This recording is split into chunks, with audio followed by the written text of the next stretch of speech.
Então, pessoal, hoje o nosso conteúdo diz respeito ao capítulo 8. O capítulo 8 é fontes, capítulo 8, energias alternativas e a questão energética no Brasil, está lá na página 166, e ele vai dar continuidade ao capítulo 7, que falava sobre energia no mundo, né? Só que agora ele vai falar sobre as fontes alternativas e a questão da energia no Brasil. Então, isso aqui todo mundo se lembra, só para revisar, né?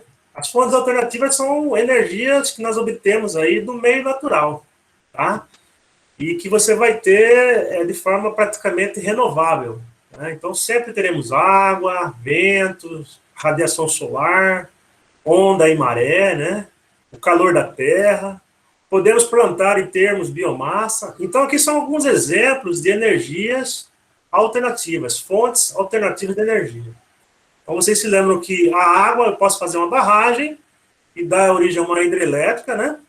Aqui é uma PCH, uma pequena central hidrelétrica, gerar eletricidade. A força do vento também, eu posso, através dessas turbinas eólicas aqui, gerar eletricidade.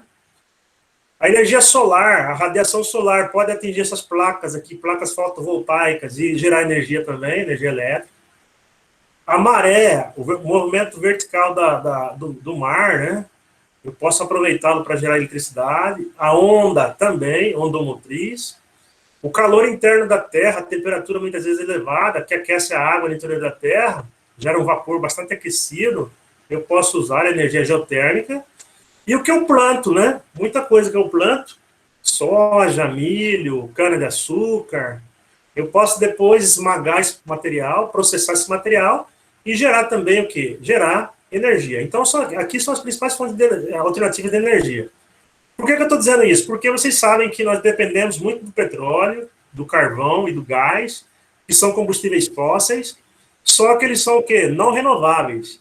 Então, um dia eles irão se extinguir, né? Irão acabar. Então, é necessário que haja outras fontes, aqui nós temos várias fontes, para substituir essas fontes aí que são não renováveis, e essas aqui estão sendo usadas aí a cada vez em maior quantidade pelo mundo, porque há um grande investimento dos países, tanto os desenvolvidos como em desenvolvimentos emergentes, para encontrar aí outras formas de energia que não sejam os combustíveis fósseis. Então, aqui na página 166 e 167, ele comenta, né, que os países têm investido muito nessa questão de encontrar fontes alternativas de energia. Aí na página 168, ele já trabalha energia solar.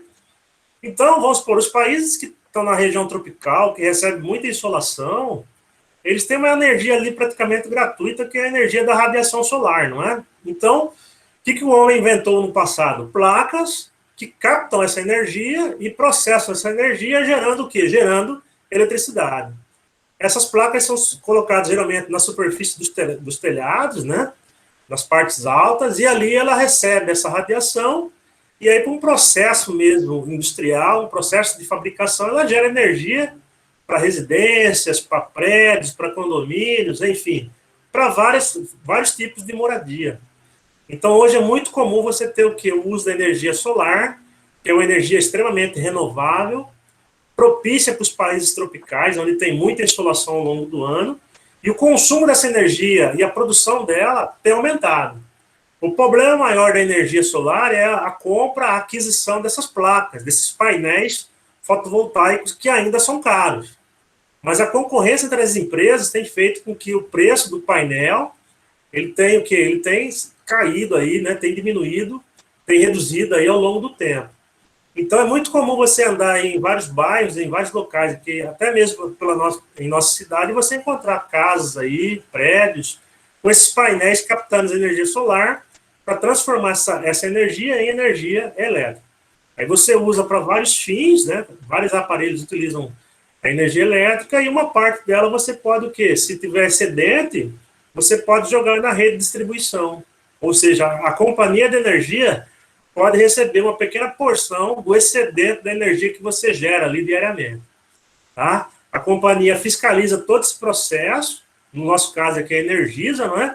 Ela fiscaliza todo o processo e ela cobra um valor pela fiscalização ali, pelo controle, né, dessa produção interna que você faz. É um valor simbólico, é um valor bastante barato, que representa uma grande economia para o morador da residência ali que vai instalar esse painel. Então, é um investimento que pode ser de longo prazo, mas que pode lhe dar, depois de um determinado tempo, uma grande economia. Ele cita aqui, lá na página 170, já a questão dos biocombustíveis, que eu falei há pouco, né? A biomassa. A biomassa, então, é todos os organismos vivos que nós temos, né? Principalmente os vegetais, restos de alimentos, que você pode o quê? Que você pode utilizar para gerar o quê? Para gerar aí combustíveis, no caso, o biodiesel e também o álcool, o famoso etanol. Então, aqui tem uma empresa aqui, uma usina, né? É sucroalcooleira, e ela produz da cana-de-açúcar, ela produz o quê? O álcool combustível, o chamado etanol. Só que o etanol no Brasil, a maior parte deles vem da cana, só que tem países que produzem com milho. Eu posso também pegar o girassol e produzir o biodiesel. Eu posso pegar a soja ou a mamona e produzir também o biodiesel, que é o quê? O combustível alternativo para o diesel. O diesel é derivado do petróleo, o biodiesel já é orgânico. Então, o que eu tenho? Eu tenho aqui um ciclo, né, no qual você planta um determinado gênero agrícola. Esse gênero agrícola, depois de processado, dá origem a um óleo. Esse óleo é processado também dentro de uma empresa, uma distribuidora, e se torna o quê? Se torna um combustível. Então, hoje é muito comum você ter o quê? Carros aí movidos a biodiesel, ônibus, caminhões, tá? Principalmente aí os carros que as empresas usam, né? Principalmente para transporte escolar, enfim, que utiliza essa fonte de energia aqui, que é extremamente renovável e que tem crescido aí nos últimos anos no Brasil também, o uso do biocombustível. Então, ele coloca aqui, principalmente, a questão do etanol e a questão do biodiesel, páginas 170 e 171. Na página 172, ele trabalha já a questão do biogás. O biogás, como o nome já diz, já é um gás, né, que você pode utilizar principalmente para quê? Para você mover veículos, o GNV, né, usar no gás de cozinha, ou também gerar eletricidade.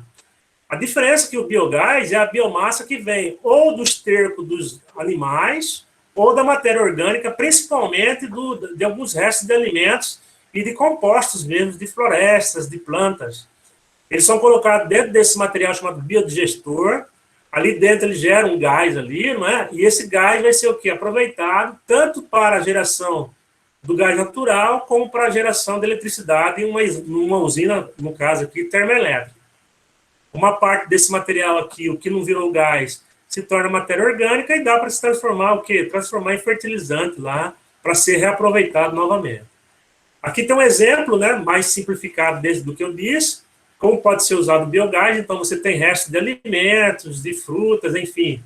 Essa matéria orgânica em decomposição junto nos estilos, né, as fezes dos animais, vai para um biodigestor. Esse material aqui de baixo é a matéria orgânica, mas aqui você vai ter na parte de cima a parte gasosa, que é o gás. E esse gás você pode utilizar tanto como chama, né, num fogão, num botijão de gás, como para geração de energia elétrica, como no veículo automotor que é movido a gás. Tem carros aí que usam o GNV, né, o GNV, o gás natural veicular. Então, ele comenta aqui na página 172 a questão do biogás. A desvantagem do biogás que você gera, ele é gerado, ele dá principalmente a geração dele, dá origem ao metano. E o metano, infelizmente, é bastante poluente. Então, a desvantagem do biogás é que ele libera o metano, e o metano, juntamente com o gás carbônico, são os principais gases, né, do efeito estufa do aquecimento global. Tá? Então, tem essa desvantagem aí da questão do biogás. Mas é uma fonte que tem sido utilizada ainda pelo mundo, porque você aproveita, né, restos de alimentos e também o esterco produzido pelos animais. Aí eu comento na página 172 a questão da energia eólica. Então, o Brasil ele tem locais aí que venta bastante, principalmente na região litorânea. Então, nesses locais aí que você tem muito vento constante, né, os chamados ventos alísios, ventos que ocorrem permanentemente, seria interessante a instalação dessas turbinas eólicas aqui, e através de um processo lá de circulação, né, o vento vai fazer com que essa turbina que circule, aqui dentro ela vai ter uma rotação, vai ter uma engrenagem que vai gerar velocidade, e aqui você pode o quê? Através de todos os processos físicos, né, você obter o quê? Energia elétrica. Então, hoje, em alguns estados, Rio Grande do Norte, os estados do Nordeste, principalmente alguns estados do Sul, Rio Grande do Sul, Santa Catarina, eles têm o quê? Investido muito na energia eólica, que é uma energia extremamente limpa, que é o quê? Originado da força do vento. O vento bate nessas hélices aqui, dessas turbinas, aqui tem todo o processo, tá? Essas turbinas são turbinas eólicas, elas começam a girar. Ao girar, essa rotação aqui que ocorre aqui dentro vai gerar energia mecânica, que vai ser transformada num gerador em eletricidade. Tá? Aí vai para a linha de transmissão, a linha de transmissão chega até as cidades, vai para uma central de distribuição, a central de distribuição reduz a tensão dessa energia até chegar na nossa residência. Tá certo? Então, a energia eólica também tem crescido no mundo, o seu uso. Hoje, no Brasil, nós temos um percentual já razoável do uso da energia eólica, a gente vai ver mais na frente, e é uma fonte extremamente limpa, extremamente renovável, a energia eólica. A energia geotérmica, página 173, é a energia provocada pelo calor da Terra. Então, tem locais da superfície terrestre que, abaixo da superfície, a temperatura é mais aquecida, é mais elevada, é mais alta. Então, ali você vai ter, muitas vezes, água extremamente quente. Aí, o que as pessoas viram? Dava para me canalizar essa água com a temperatura alta, e separar essa água dentro de um processo, aqui eu coloquei um processo, né, uma torre aqui, separar essa água aquecida e pegar o vapor dessa água aquecida e o vapor dessa água fazer novamente o mesmo processo que vocês viram há pouco. Mover turbina, a turbina em grande velocidade vai gerar energia mecânica, no alternador aqui vai transformar em energia elétrica e aí você vai distribuir por linhão. Então é mais ou menos o mesmo processo. Então, no interior da Terra, a temperatura aquecida faz com que o lençol freático, muitas vezes, né, o rio subterrâneo, ele tem uma água extremamente aquecida, você extrai essa água aquecida, você separa a água do vapor, através de canalizações, e esse vapor vai gerar o quê? Através da rotação da turbina, eletricidade.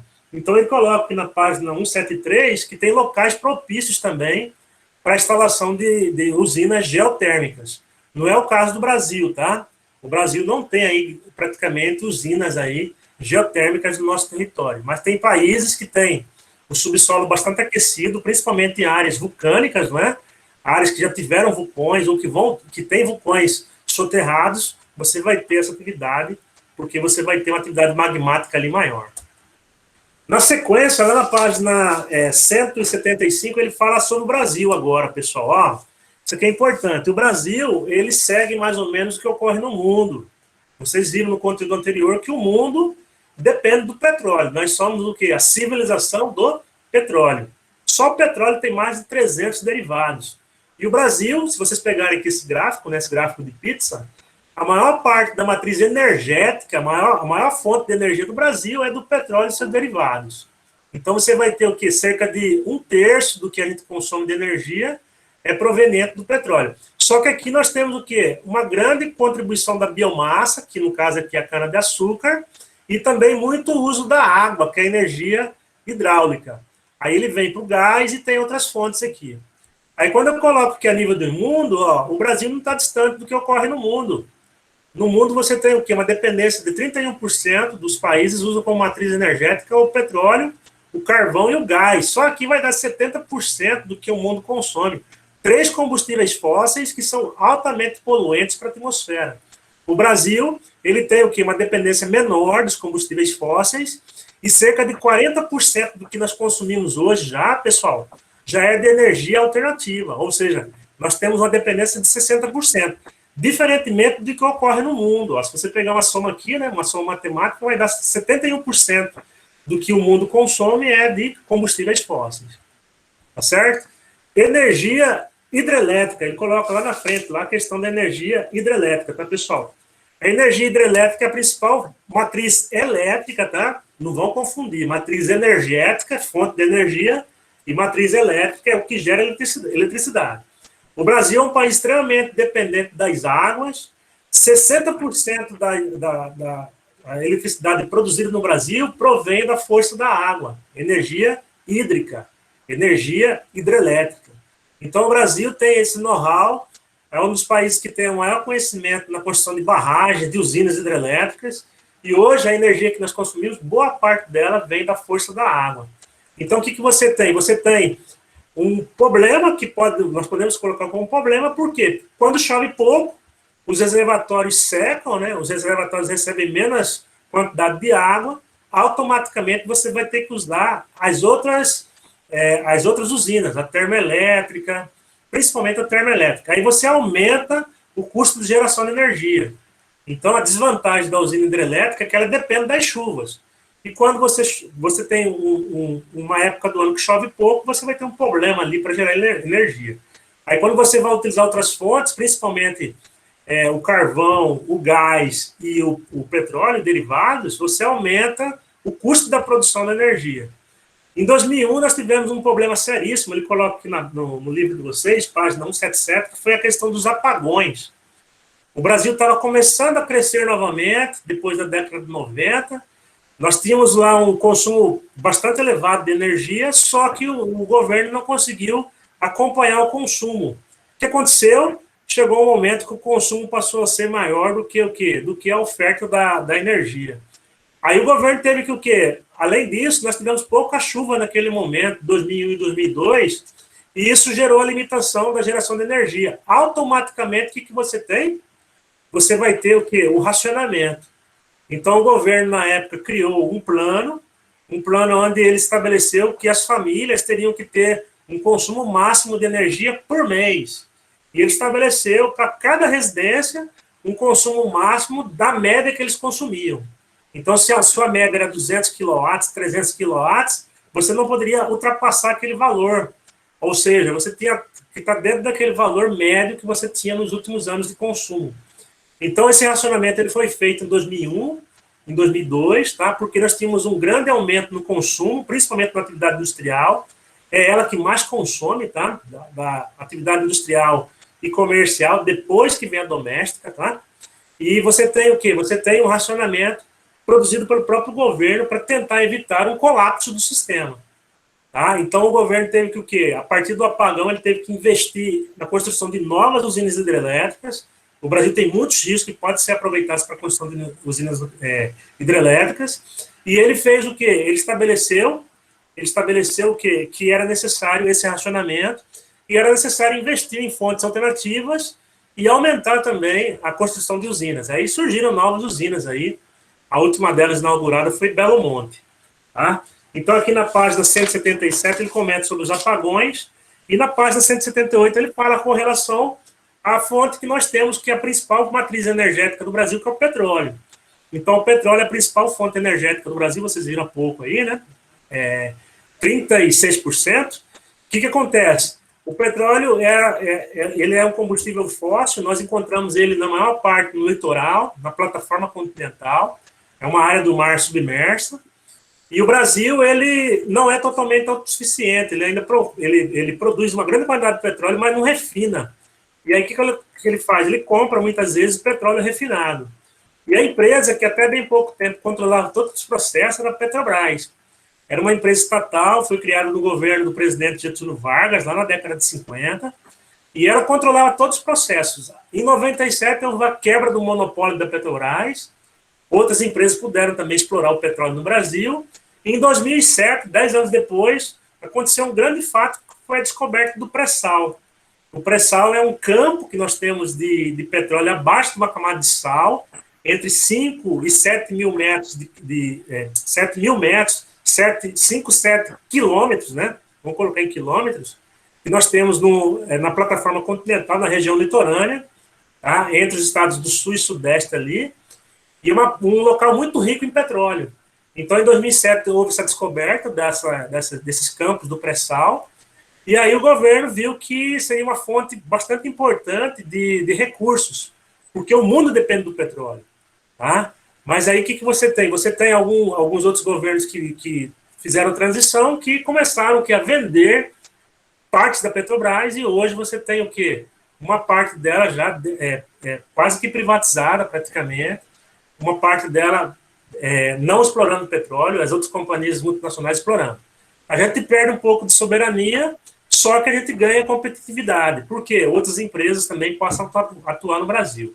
O processo de privatização ele tem essa vantagem, né, de você aumentar a concorrência e aumentar a produtividade também. Só que o lado ruim é que você perde um pouco de um recurso que o mundo precisa, né? Então, qualquer país aí que quer ter uma visão geopolítica de ser potência, ele tem que ter o quê? Um domínio de tecnologia para utilizar os recursos que ele tem. Tá certo? Então, aqui na página 178 e 179, ele fala um pouco do petróleo, inclusive ele fala da questão da Operação Lava Jato. Em 2014, foi uma operação feita pelo Ministério Público Federal, juntamente com a Polícia Federal, porque você tinha casos de corrupção, desvio de dinheiro, casos de licitação, superfaturamento, enfim, o que ocorre no setor público. Tá? O setor público, infelizmente, pessoal, ele não consegue fazer tudo sozinho. Aí, quando ele abre licitação, ele quer contratar alguém para fazer, aí sempre tem alguém interessado ali de fazer coisas erradas, ou seja, ganhar em cima daquilo que era para ser uma coisa lícita. Vocês viram que aconteceu a mesma coisa agora com a compra de medicamentos, compra de aparelhos para combater a Covid, né, casos de corrupção. Isso é intrínseco das empresas, dos empresários, da população, não toda ela, mas uma pequena parte que usa desses artifícios aí para tentar o quê? Desviar recursos que são recursos públicos, tá? Então, nós tivemos essa operação aí que desvendou uma série de desvios da Petrobras, tá? E ela culminou, inclusive, né, com a prisão de uma série de políticos, empresários, muitas delações, vocês acompanharam isso aí, né? E algumas vezes não foi possível nem provar o que alguns falaram, né? Mas algumas pessoas, inclusive, foram apenadas devido a esse tipo de atuação, tá? Outra coisa importante que ele cita já a partir da página 181 é a questão do gás. O gás natural, pessoal, ele não tem grande quantidade no Brasil. O Brasil não é autossuficiente na produção de gás. Ele é dependente. O Brasil produz cerca de 50% só do gás que ele consome. E esse gás, vocês se lembram que ele é extraído também do subsolo, né? Você faz uma perfuração e ali você vai encontrar o poço de óleo, que é onde tem o petróleo. O primeiro que sai quando você perfura com a pressão é o gás. Tá? Então aqui tem separação da pressão, média pressão, alta pressão. O gás sai, você canaliza esse gás e você leva para as refinarias que usam o gás natural. Tá? Então, a gente não é autossuficiente, não é independente da produção do gás, nós dependemos do gás, principalmente do país vizinho aqui da Bolívia, tá? A Bolívia é um grande fornecedor de gás para o Brasil e muitas indústrias utilizam o gás aí no seu processo industrial. E o gás, pessoal, ele pode ser utilizado também na residência, tá? Todo mundo tem na sua casa um botijão de gás, né? Quem não tem, tem o gás canalizado. E esse botijão de gás ou gás canalizado é esse gás natural aqui, que é o derivado do petróleo, que é o petróleo em estado gasoso. Aqui tem o GLP, gás liquefeito do petróleo, o botijão de 20, o botijão de 13 quilos, de 20, não, é menos, né? Aí tem o GNV, que é o gás natural, que é o gás menos comum de se achar, mas é utilizado. Aí hoje em Cuiabá tem prédios, aí tem residências que usam esse gás canalizado.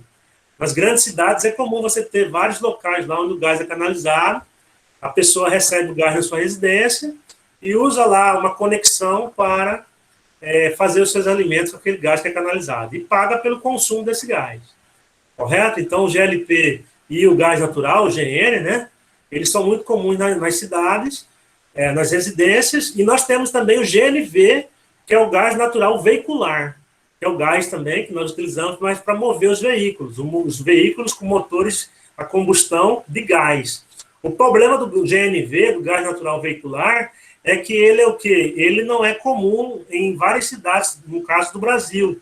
Então, o cara vai muitas vezes colocar lá um carro movido a gás, dependendo do local que ele vai, o local que ele vá, né, ele pode chegar lá e não encontrar um posto de combustível que tenha o GNV. Aqui mesmo, em Cuiabá e Várzea Grande, não é comum você encontrar os postos para ser abastecidos com gás natural veicular, o GNV. Aí ele cita a questão lá do álcool, na página 182, do pró-álcool e o biocombustível, ou biocombustível. O pró-álcool, pessoal, foi um programa nacional do álcool, que o governo lançou no final da década de 70 Início da década de 90, 80, melhor dizendo. Naquela época, você tinha uma elevação drástica do preço do petróleo. O Brasil dependia basicamente do petróleo importado. E como o preço se elevou muito, o Brasil teve que pegar dinheiro emprestado para comprar petróleo dos países que forneciam, derivados do petróleo. Então, a gente ficou com uma grande dívida externa naquele momento. E o governo, para tentar superar isso, ele criou o quê? Um programa, o Programa Nacional do Álcool, que aonde você tem o quê? Os carros, principalmente os carros de passeio, os carros menores, movidos a álcool combustível, ao etanol. Aí você tem um aumento do consumo aqui tem bilhões de litros, né? Ele salta de 3 bilhões, 2014 para 2015 vai para 28 bilhões. Então houve um aumento ao longo do tempo do etanol, porque a partir de, eu não lembro a data correta, os carros passaram a ser flexes. Hoje você tem o carro que queima, a combustão dele é tanto a gasolina como a álcool, né, a etanol. Então, isso fez com que muitos carros já saíssem da concessionária já com o motor flex. Tá? Então, até bem pouco tempo atrás, você tinha ou carro gasolina ou carro a etanol, agora você já tem o carro flex. Isso fez com que o aumento da produção de álcool fosse grande. O Proálcool, ele trouxe uma vantagem, que ele colocou uma energia alternativa, que é a energia do etanol, né, uma fonte de energia que é o etanol, e o etanol, vocês viram que ele é derivado da cana-de-açúcar. E a cana-de-açúcar, você planta, você tem. Então, é um combustível o quê? Renovado. O problema maior é que quando você planta cana, hoje nem tanto, mas no passado você queimava o canavial para que o boia-fria fosse lá e retirasse a cana. Hoje não, hoje você tem a colheitadeira que vai lá e retira essa cana. Não é necessário queimar o canavial. Mas no passado você tinha muita poluição atmosférica. Outro problema é que os grandes produtores de cana-de-açúcar, né, eles começaram a comprar muitas áreas e se tornaram grandes latifundiários. Aí gera uma série de conflitos pela posse da terra no campo também. Tá? Os maiores produtores se encontram no estado de São Paulo, é o maior produtor, juntamente com o estado de Pernambuco, no Nordeste, que produz uma grande quantidade de etanol. Aí nós temos o quê? A questão dos outros tipos de energia agora no Brasil. Ó. Nós temos o carvão. O carvão no Brasil não é encontrado em grande quantidade. Ele é um recurso que nós não temos. Por quê? O carvão, vocês se lembram que ele é derivado da decomposição de antigas florestas. Então, aquelas antigas florestas que foram decompostas ao longo do tempo, soterradas e decompostas, aquele material ali, ele entrou em decomposição lenta, folha, galho, raiz, tronco. Essa decomposição originou o carvão mineral. E o Brasil, por ter a maior parte do seu território na área tropical a decomposição é muito rápida. Então, você não teve como formar o carvão. Então, você vai ter o carvão no Brasil só na área que está abaixo do Trópico de Capricórnio, que é na área temperada. Uma parte do estado de São Paulo, o Paraná, Santa Catarina e Rio Grande do Sul. Aqui você vai ter o cinturão carbonífero. O carvão é encontrado no subsolo, você tem que extraí-lo, né? Você tem que extraí-lo do subsolo. E esses locais aqui que você vai ter carvão no Brasil, principalmente em Santa Catarina. O estado que mais produz carvão no Brasil é Santa Catarina, principalmente essas cidades aqui, ó. A mais conhecida delas, acho que vocês já ouviram falar, é a cidade de Criciúma, né? É uma cidade lá carbonífera, uma cidade que tem no seu território grandes jazidas de carvão mineral. Tá? Só que o carvão nosso não é de boa qualidade, ele está entre lignita e hulha, ou seja, é um carvão meio que intermediário, ele tem muita água, e para você utilizá-lo aí para queima, você tem que fazer o processo de desidratá-lo. Você tem que tirar essa água que ele tem na sua composição. Ele comenta aqui no texto de vocês sobre isso. E quase fechando o texto, nós temos o carvão vegetal e lenha, página 183. O carvão vegetal ele é utilizado desde quando o homem apareceu na superfície, né? Desde a antiguidade, desde a pré-história. O que é o carvão vegetal? É quando você queima lá a madeira, eucalipto, algumas espécies do cerrado, enfim. Você queima uma temperatura muito alta dentro de um forno, e aí o que você vai ter? Você vai ter depois, essa madeira queimada vai dar origem ao carvão vegetal. Esse aqui é o chamado carvão de churrasco, tá, pessoal? Aquele carvão que nós compramos para fazer o churrasco, quem gosta de um churrasco aí, aquele carvão é o carvão vegetal, diferente do carvão mineral. Tá? Carvão vegetal é a origem o quê? De troncos aqui que foram queimados dentro do forno, de madeira queimada. O carvão vegetal não, é decomposição lenta, gradual, de antigas florestas.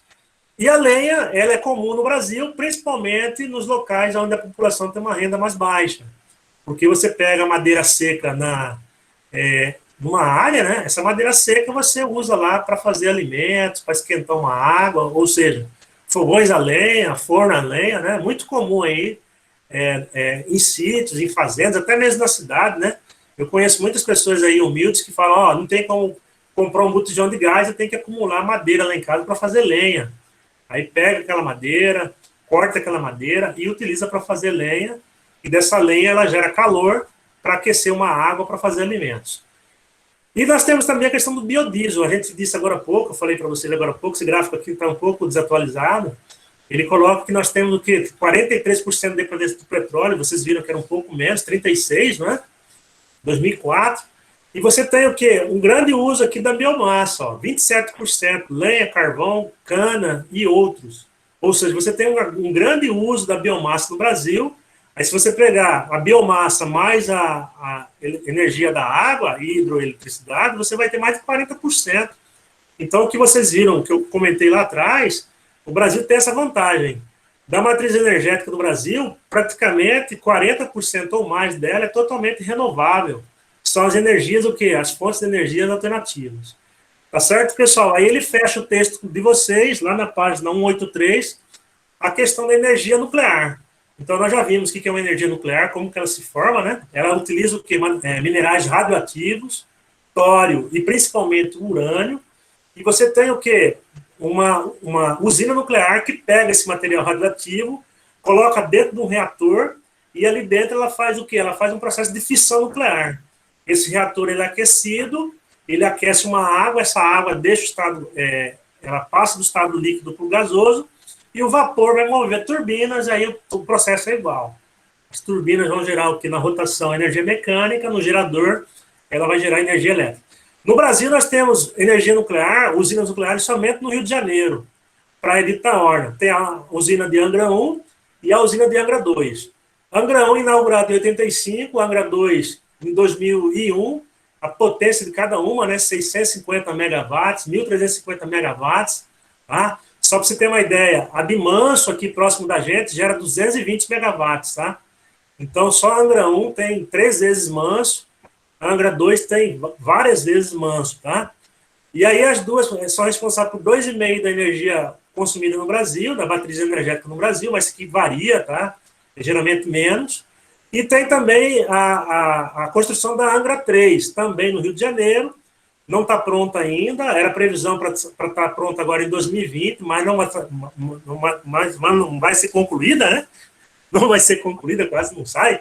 Não vai ser concluída, por quê? Porque o custo é muito elevado e o governo não tem como bancar esse custo. Só empresas, as três, tá? Angra 1, 2 e 3, só empresas estatais. Tá? Então, é um custo elevado para você construir, no caso, uma usina nuclear, só que o benefício dela é que você tem uma pequena quantidade de mineral radioativo, você gera muita energia. Tá? O lado ruim dela é que o investimento é muito alto e ela gera o quê? O lixo atômico, que depois tem que ser o quê? Colocado em recipientes, lacrado com concreto e jogado em alto mar. Então, o problema dela é isso. Pessoal, então, o conteúdo nosso está aqui. Isso aqui que era o conteúdo de hoje. Tá? Daqui a pouco eu vou abrir para vocês fazerem as perguntas. Deixa eu só aqui interromper a nossa gravação.